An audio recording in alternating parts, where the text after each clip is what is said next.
Mr. Van Orden, sir, 5 minutes. Thank you, Mr. Chairman. Dr. Cohen, is the Veterans Affairs Administration a law enforcement agency? No. Okay, good, we cleared that up. I've had, with the passing of Senior Chief Mike Day, I've had 21 of my friends commit suicide. 21 of them. Those are all Navy SEALs, you didn't read about them.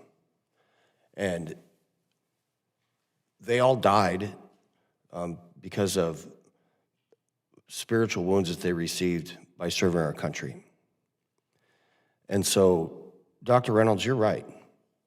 The problem is we're not treating the root cause. Mr. Crane is right. You're welcome. Keith is right.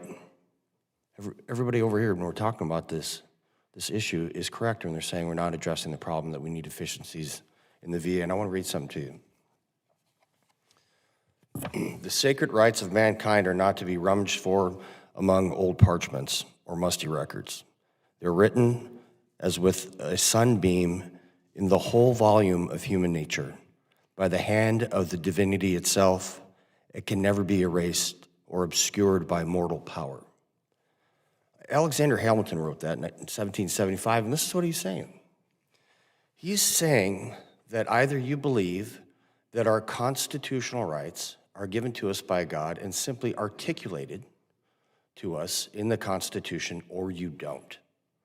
And if you believe that to be true, that makes them immutable.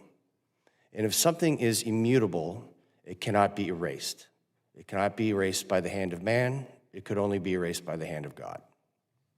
So what, unfortunately, is taking place is that the Veterans Affairs Administration is essentially playing God, because they are trying to remove something that is immutable.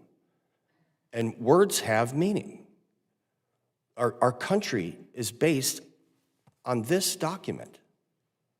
And our country is nothing without this document. We are. And Mr. McGarvey, who I respect tremendously, I just got to tell you something. When you say the medical record is the one thing, now we've got a doctor here. Morgan, you were a corpsman, weren't you, before? Okay, we're both medics, right? When you see a patient, you write something called a SOAP note. And the S in the SOAP note stands for subjective. Then it's objective, then it's assessment and plan. So every single one of these medical records that we're looking at, the first thing in there is a subjective view by the healthcare provider about the person. So if it's subjective, it can't be objective, because that's the next line in the SOAP note. So when we look at that document, a medical record written by a human hand, it's subjective, and it's not immutable. So philosophically, we either have to say, we're going to treat our veterans like the apex of creation that they are and respect them, or we're not. And I'm not willing to take away a veteran's right. We fought to defend the Constitution of the United States against all enemies, foreign and domestic. We did not fight to have a bureaucrat be able to subjectively remove our constitutional rights. You're welcome, sir, and thank you for your service. Master Sergeant Washington, my wife and I, Sarah Jane, lost our sweet Sydney last year.